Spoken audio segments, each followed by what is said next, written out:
Welcome to The Teacher's Story. I'm Jackie Scully. This is a podcast to elevate teacher voice. In this program, you will hear teachers sharing their journey into this profession and their ideas for education. I'm kicking it off Teacher Appreciation Week, which starts May 2nd. This is about honest, vulnerable, inspiring storytelling. It's a time and a space for teachers to share their ideas for the future of education. Teachers are beautiful beings who give their heart and soul to their community. They're innovators, they're inspirational, not only to children, but to the people around them. And they deserve to share their voice. So welcome to The Teacher's Story. Enjoy. Hi, welcome to The Teacher's Story. I'm Jackie Scully, and today we have Upasna Kakroo with us, and she is the CEO of Pier Bog.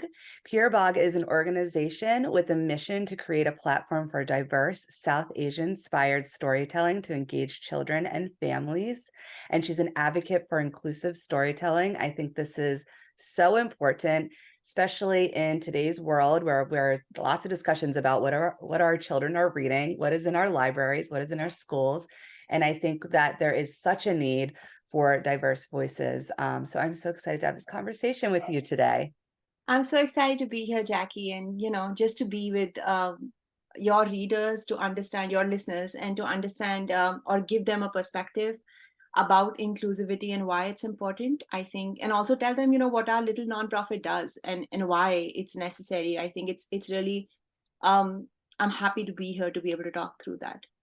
Yeah, this is wonderful. My first question for you, normally I start like how someone got into education or teaching. So kind of along that same vein, what inspired you to even think about, writing children's books or thinking about this inclusive storytelling? Any kind of background to lead into this? Yeah. It's in two parts. So I'll start with what got me started with books.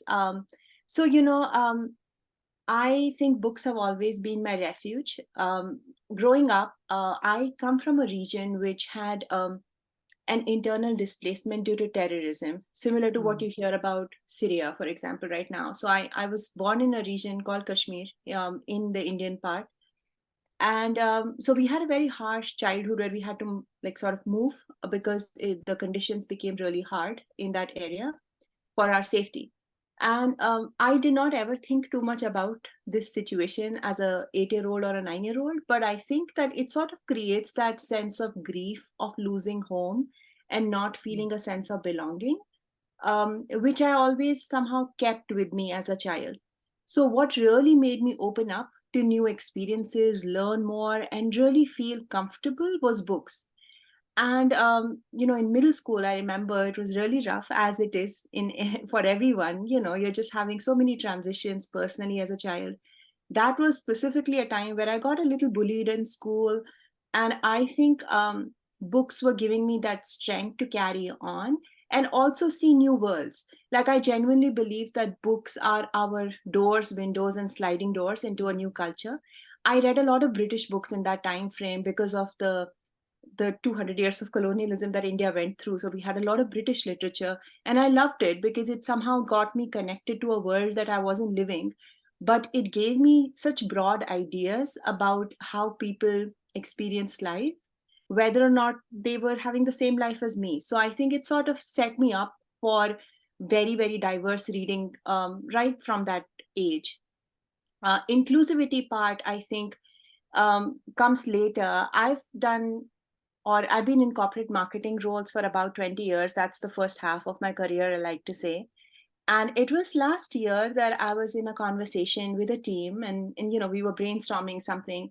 And one person sort of made this comment that non-native English speakers can't be creative or can't do creative, very offhandishly. And when I heard that, it's sort of like I let it sink in, and I'm like, where is this ignorance coming from? Like, there's a lot of countries and a lot of populations in the world that don't speak English, and that has no impact on their creativity. I mean, creativity is beyond a language.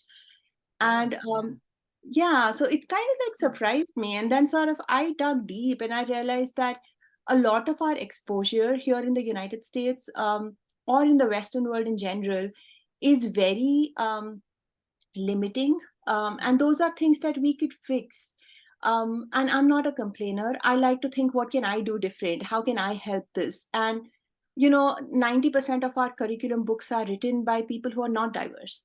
And our classrooms are increasingly becoming more and more diverse. Like, either they are kids who could be biracial, kids who could be coming from immigrant families, which have different experiences at home and school. So I wanted to find a way in which we could expose our kids to more. This is not my place to tell them what to think, but I think books can help them develop critical thinking so they choose for themselves. And that's what I really believe in. And I think that changed my life. I wasn't always reading Indian literature. Even if I was in India, I was reading all kinds of literature. And that has made me into a person who can appreciate different cultures and who can appreciate nuances that come with each culture. I don't think there are like extreme black and whites in life. Like, usually, yeah, and like I say this a lot. This is my fourth country that I've lived in. There are no best countries and worst countries. I think every country or place we live in has its pros and cons. And the more we accept, the more we adopt, the better we become as individuals and more well-rounded. And to my son, like, as he grows up in different places, I kind of like have this imagination of a snowball. Like, you keep adopting and getting more and more layers, because that's what makes you so rich as an individual. So that's my hope for all kids, not just South Asian. We use South Asian storytelling as a way to to inspire kids, but this is meant for every child who likes books and who would like to start reading. Thank you so much for all of your background in that story. And we often actually talk about Kashmir in my world history class. So I might ask you another question just to kind of give a little bit more of your background in that. But you come from a background of wanting to, really tell a real story of diversity. And I think that concept of growing up in a lot of places around the world where a lot of the books were either from England or from Westernization kind of perspective because of imperialism, colonialization. And I think we're in a world now where, like you said, there's no like top countries or not so great countries. Like, we're all one world. And like, when we just went through a pandemic together, we realized like we're sharing space together. And so sharing those stories together are really important.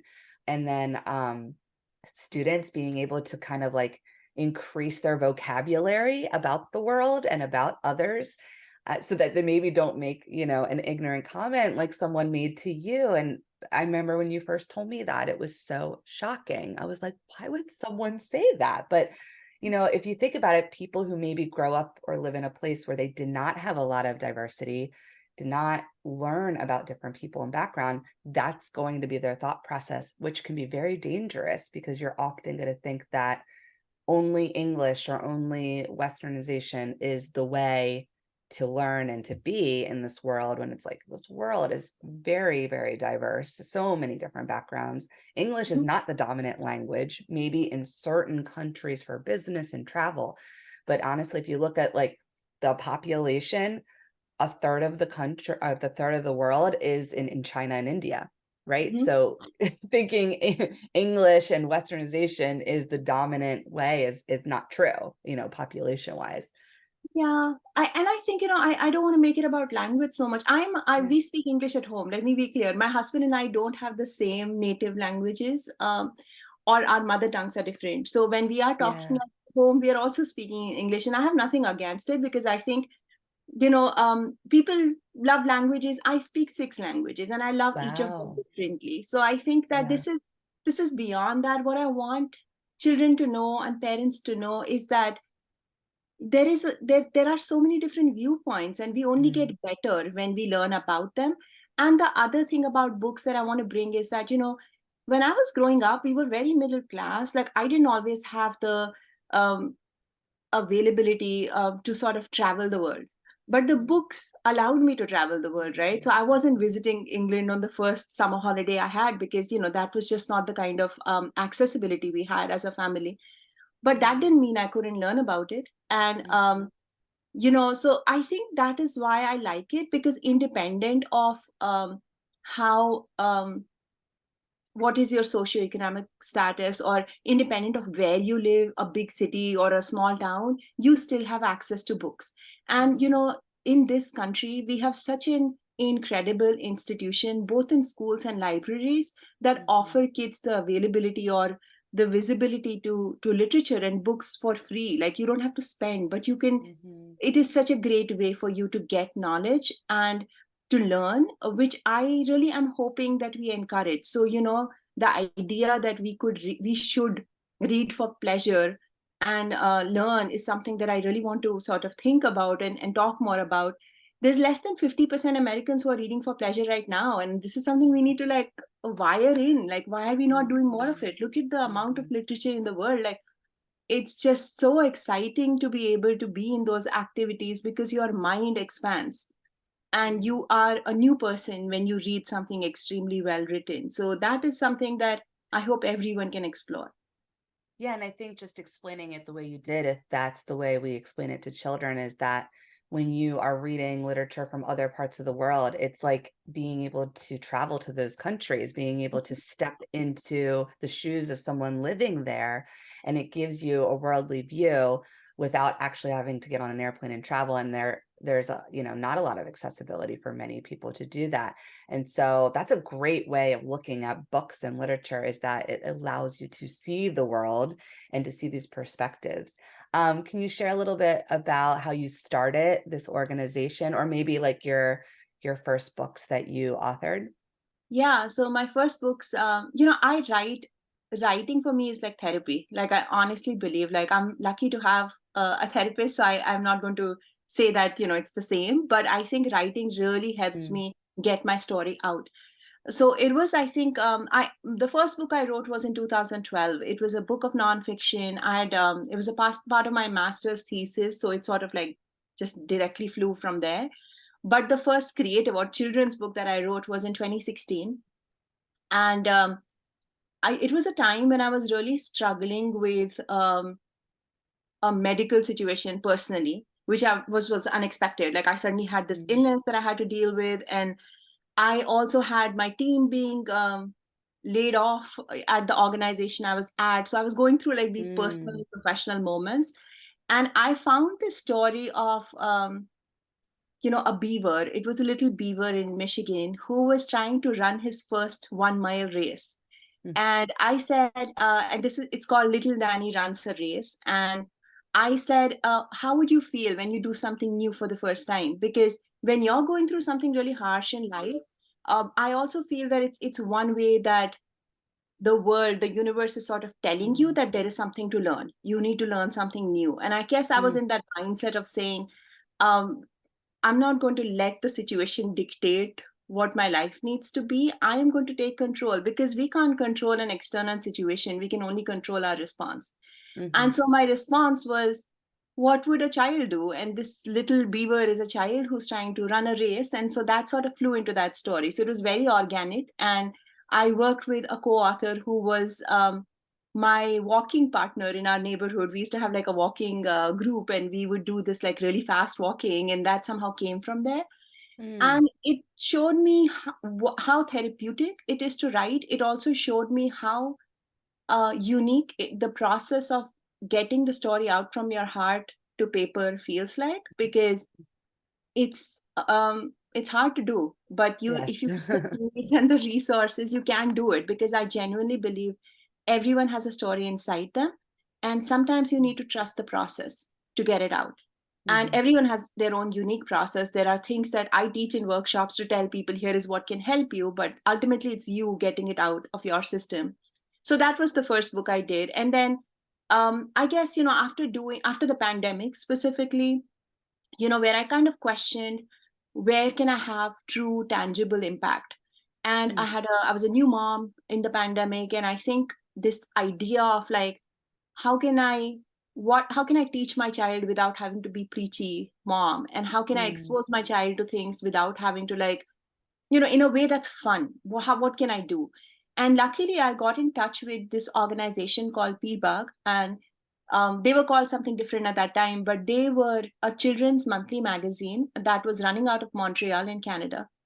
And I had volunteered with them before, and we started talking. And this was the same time where I was hearing very non-inclusive statements at work, and I'm like, this needs mm, to be bigger. this is not about us creating monthly magazines. It's about us creating storytellers. Like, how do we do this? And so I worked with that organization as a volunteer for about 3 to 4 months till we recreated a new mission. And we said, okay, this has to be a nonprofit. And then we developed everything that goes in the back end of that. And eventually in February of this year is when I joined them full time. And I think it's really hard, but it's also I can be honest, like in the last 20 years, I've done lots of interesting and great work. This is probably the most creative I have been most consistently. So I think, and when I meet with kids and I hear their stories when we work with them and they produce, we just like last week started releasing audio stories created by kids. And it blows my mind. I mean, they are so creative, and just to Yeah. hear that in their voice, like, is so satisfying. So I feel like, it feels good. It feels like I'm doing exactly what I need to be doing. That's awesome. I've heard this so many times this past year from either people I've interviewed or just friends that things are starting to click for people. Like what pulls at their heartstrings, like what makes them feel like they have a mission and their service to society and to the world. And then a lot of this around creativity. And it's interesting because I'm just starting to write my first book this summer as well. And it's one of those That's the thing. things you're like, what am I doing? I don't even know what I'm doing. And it is hard to sometimes get the story out onto paper, but you just have to try, and then practice like makes perfect. And it doesn't actually have to be perfect, but you just have to keep going at it. So I think it's just always putting one foot in front of the other and saying, you know what, if it feels good, if it feels right in my heart to do this next thing, just do it. And even if there's stumbling blocks, that's okay. I love that this is an organization about kids becoming authors. So can you Mhm. tell us a little bit more about, did that come from you, or was that already part of the organization? And then how has that kind of developed? So it was both, I guess. So the organization was already running a children's magazine, which was by children. By that I mean that there were children submitting articles, and Hmm. these children were submitting articles from 3 different countries. I guess they were in Canada, the US, as well as India. That is where this team was based. Like, sort of, they were a group of volunteers all over the world, and Uh-huh. they were having different schools submit writing of kids directly, and that was what was making the magazine basically. And so there was this element of like getting children to become storytellers. So what we did from our side was, um, how do we teach kids how to do this? So we do workshops with kids, and in the summer it happens every week Friday, but usually we do it like a monthly workshop where kids can come in and we talk through different tools, different frameworks. We do like a story readout, and then we tell them, we do a small story, like a really a excerpt of a story, and then we tell them, go ahead and now write your own endings. And they work in small groups, they create their own unique endings, and then we tell them, oh, like, this is how the story actually ended, but this is how you ended it. So that's super creative Oh, because they that's cool. they create something totally new, right? And so that's one thing that we do. And in that process, we always pick up a story that comes from a whole different culture that they might not know. And Mhm. that gives them that energy to learn something about something new, but also be able to like end it by themselves. So they're using both their listening and writing skills really Mhm. well. And we also do 3 times in a year, we run competitions, short story competitions for kids. We have one that is happening right now. Our summer event is called, the theme is Summer in the Hills. And children can submit short stories up to 1,000 words till the end of July. And any child can submit, really. But typically, it's like we get most entries in the 6 to 9-ish age group. That's the age group that we are most engaged with, and they'll submit like incredible stories, and then Mm. we publish them as audio stories. And we also publish them on our blog, so they get like, first of all, their voices are, they're like really creative and unique voices stored forever. And Mm. then they that's their first publication usually at that age, and so we get very, very excited when that happens. Mhm. The children are excited, they win prizes, and it sort of engages their creative muscle. So Mm. that these are like, ways in which we directly work with parents and kids, but we also will go to schools or libraries to do different workshops which could be seasonal. Like we did workshops on the Indian festival of Holi. And now I guess in November, we'll end up doing something on Diwali. And we always want kids to do something. So these are very activity oriented. In the Holi workshop, they learned how to make color at home. In the Diwali workshop, I think we are going to do like decorations, like how to make a lamp at home, something like that, so that they feel engaged and it doesn't feel like I'm coming there and preaching them some like massive story that no one knows about. So they actually do things, Yeah. which is the way we want kids to be, because it should be fun, it should feel like play. It doesn't need to be another thing that is forced on them. This is something that they really can engage with. Yeah. And I like the idea of hands-on and they're creating something. And when students create something, especially about a culture or religion, holiday, then they're taking part in it, but not saying like we're, like you said, preaching or saying this is the religion or the holiday and this is our beliefs, and then thinking that they should have to believe that, but they're taking part in the festivities and having fun and then learning a little bit about a culture. And I love this idea of them sharing their voice and creating stories. And when you talk to students and say like you're an author or you're an artist or you're a scientist, like it becomes something that they can have some ownership and feel like, oh, I can be this. And it builds their confidence so that as they grow as a student, they're like, I have this capability, like I can do this. I love that. Has there been any feedback you want to share about your students, or like just any stories about the work that they're doing and like how they kind of like light up in front of you, or what you've seen in this work in your organization? Yeah, I think both with teachers and students have seen this, that, they light up. And what you were describing, for teachers, we actually have a program which is called a creative confidence and storytelling program, Mm, specifically for teachers who want to use storytelling in classrooms. And I work with, we did like two big cohorts this year, and we have another coming up in August and in September.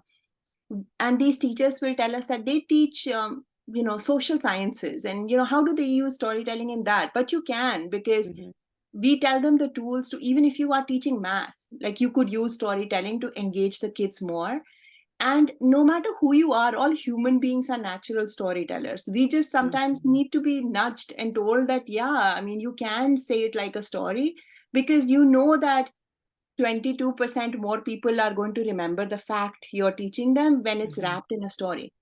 So it's 22 times more impactful. So Mm, why wouldn't we use it, right? And exactly. yeah, so I think there is elements of, Wow. so when I share those statistics and how our brain works with teachers in our Mm, workshops, I sometimes people will gasp because they don't normally think about this in this manner. And people don't mhm, always, they always think, oh, storytelling meaning you must be a creative writer. You don't always need to be a writer, but you can be someone who is trying to engage children, mhm. or you could be someone who is trying to have persuasive communication. And that's literally everyone, right? Who doesn't need Mhm, that kind mhm, of like frameworking and tools? And the other thing with kids, they get really excited and they will ask me, how do you think my story is? So there is that element of tentativeness that I yeah. see. And it reminds me of myself when I was a child. I grew up not unlike lots of people here who often will think about writing as a hobby, Mm, because how can this be a profession? How's it going to pay the bills and all of that? Like, a lot of people who are not super rich tend to have that kind of mindset. And so I always wrote, but I somehow always thought it's a hobby and not something I could do. mhm, And I didn't have anyone as a mentor who could tell me that you could be a writer. And I hadn't internalized that message till a mm. long time. So I want kids to know that they can be who they want to be, because the world needs more creative people, right? And the Yes. world needs more different creative people. So even if like the one thing they pick from the workshop is that they can be, that my work is done. Like if I have Mhm, 5 kids at the end of the year, which I already have because they've like given me their voice and written stories which are incredible, I feel that this is our accomplishment, because we're a non-profit. I'm not like running this for making millions of dollars. I'm running this to have this tangible impact where I have 12 mhm, kids in a year who've published short stories in mm. their voices, who feel like they're artists. And what is greater than that, right? I mean, I when know, I that's see their amazing. faces light up and I tell them, oh my God, your story is selected and you have a prize, or we're going to publish your story, like the response I get is just unbelievable. Like they get so excited, and that keeps Yeah. on moving me. Yeah, and I think that is leaving an impact on society because we do need creative thinkers. And being creative, I talk about this in my psychology class when we talk about creativity, is not I can draw and make these beautiful pieces of art, or I'm a musician, or I'm like a poet, or this like eloquent, writer. It's just being able to make something, right? Create something, maybe make something novel and new. Being able to think about things in a very different way. And we need those types of thinkers in this world because the world's very complex and it's getting more complex, and you need creativity in your problem solving. So when Mhm. students can see themselves as creatives, then they can take that with them into whatever kind of profession that they want to do later in life. So that's definitely leaving an impact. And, a little bit more about your nonprofit. So how do you actually do this? If this is, do you get funding, or is there, you know, um, any kind of grants or anything that helps this organization run itself? Yeah. So we've these programs are paid programs. They are very affordable, though. We are not, like I said, I mean, we charge money which we think is fair and which we Mhm. also think would help manage running the program. So, for example, a children's 1 hour session could be like $35. It's not expensive, but it is Mm, something that we know would help us run the program and make it sustainable. We also apply for grants every now and then, and we have partners.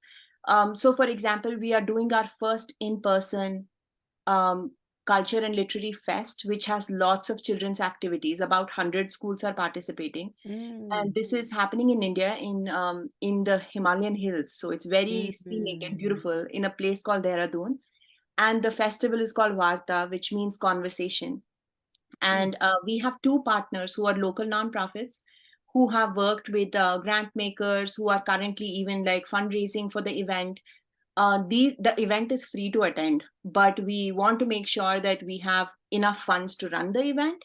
And that's how we would typically do it. Like we would define what the project is and then start, applying for grants, or we mm, would sort of price it at an affordable rate so that the event can run itself. And I think the ability of us to think that we are a mission driven organization that mm, cares more about the true impact children are having, or educators are having, or anyone who's participating, allows me to not worry too much about, am I making 100,000 on this program? Maybe not, mm, and that's okay, because I think when you are doing things consistently well, and when you are mhm, doing things in a way that has impact, the money will follow. I genuinely, mm, my heart, mm, believe in that. And sure, it takes a while for an organization to grow and be like financially secure and sustainable.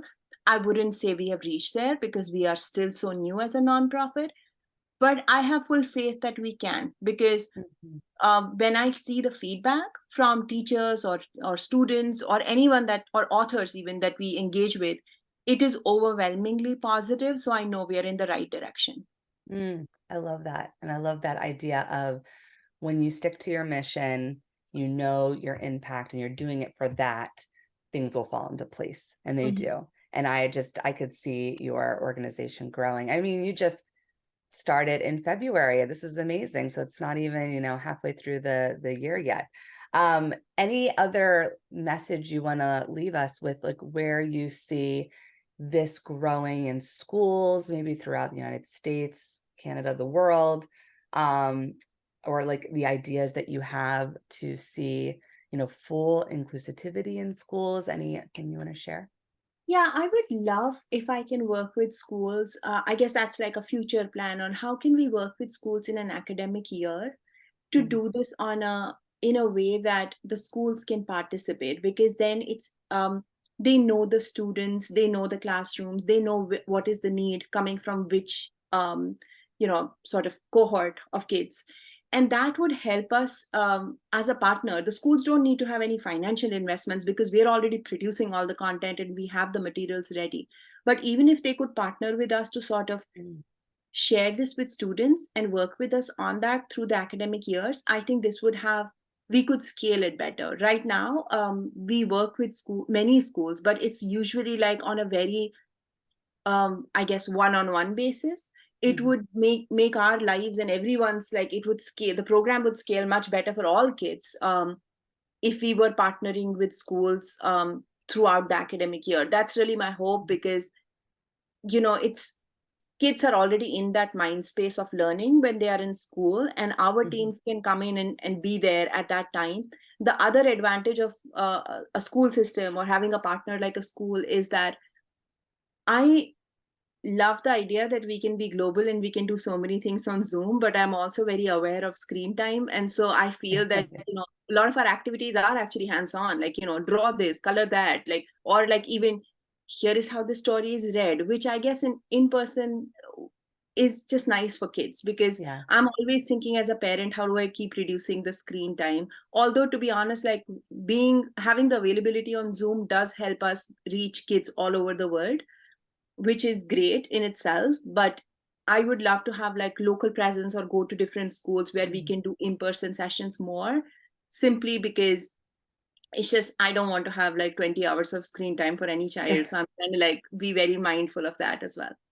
Yeah, I think that would be a really great opportunity if you were able to grow it into different like areas, and maybe have someone who like runs this region and they can go into schools and bring this program. I could see it like being part of like a lower school or elementary school program, especially their reading program, and Yeah. like working that through the school year. It would be wonderful. And just to Mhm. have students writing their own stories and then being able to submit them and win prizes and have recognition on a global scale would be wonderful. So thank you so much for sharing this today. And would you like to also, I'll plug this in the show notes, share your contact information, or where's the best information for people to find you and also Pier Bog? Yeah, so I think if people need to find any of the competitions specifically for kids or workshops, if they're interested, you can look up our website, which is peerbagh.com. And for people who are on social media, we are very active on Instagram specifically. And we are on peerbagh.stories. That's our Instagram handle. And there are 2 or 3 reasons, like I would just call out. One, you would find out about new workshops, what are some of our kids competitions that are going on. And thirdly, which I think I don't talk about as much, but I would like to, is that it is our mission that we bring diverse storytellers or diverse stories to everyone. So I really love our reading list series. We do something called as like one desi book or kitabi kisse. Like we have these different sort of themes that we run, where we introduce new books, whether you're in elementary, middle school, young adults, and we give recommendations every week. And I think that sometimes I see people trying to find out, so what should I read about this, and we have books which they can read, because we keep making recommendations, interviewing authors here in the United States who are writing about these diverse stories, which is another good way to know, here's a new book I want to pick for a library, or here's a new book I want to read to my kids. And that's a good way to sort of get that information through our social channels. Thank you so much. This has been so wonderful. I think the work you're doing is great. Making kids feel like so, special and lit up and becoming these authors is wonderful. And I just all of this kind of developing so quickly for you. It's very exciting, and I hope it continues to grow. So thank you so much for sharing. Thank you so much, Jackie. I appreciate it. And, have a great day ahead. And hopefully I'll get to read your book soon. Thank you. Have a great day. Too. Bye.